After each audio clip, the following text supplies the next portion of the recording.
தோடுடைய செவியன் விடையேறி ஓர் தூவெண்மதி சூடி காடுடைய சுடலை பொடி பூசி என் உள்ளம் கவர்கல்வன் ஏடுடைய மலரான் முனைநாள் பணிந்தேத்த அருள் செய்த பீடுடைய பிரம்மாவுரமேவிய பெம்மானிவனன்றே. திருநாவுக்கரசருடைய முதல் பாடல் இதுங்க, தேவாரத்தில் இருக்குது. அவருடைய சிறு வயதில் பாடின பாடல். அவருடைய தகப்பனார் திருஞான சம்பந்தர் சிறு வயதாக இருக்கிறபோது அவர் பக்கத்தில் இருக்கிற கோயிலுக்கு கூட்டிகிட்டு போனார். அங்கே கோயில் குளத்தில் நீராடிட்டு வரபோது இவர் படித்துறையில் நிற்க வச்சுட்டு அவர் நீராட போனார். நீராடிட்டு மேலே வந்து பார்க்குற போது திருஞான சம்பந்தருடைய வாயில் பால் வடிந்த அடையாளம் இருந்திருக்குது. இது என்னப்பா பால் வடிஞ்சிருக்கே.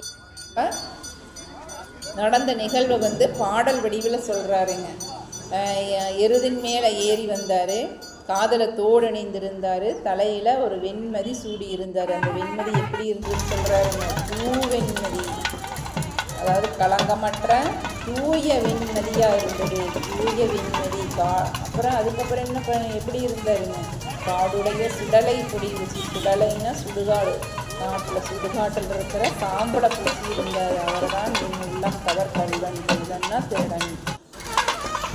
அவர் இதுக்கு முன்னாடி அவர் என்ன பண்ணி இருந்தாருங்களாமா, ஏடுடைய மலரான் முனைநாள் பணிந்தேத்த, அதாவது ஏடுடைய சரஸ்வதியின் பிரம்மன், சரஸ்வதியின் கணவன் சொல்கிற பிரம்மன் முன்பொரு நாள் பணிந்து வேண்டி நின்றார். அந்த அவருக்கு அருள் செய்த இறைவன்.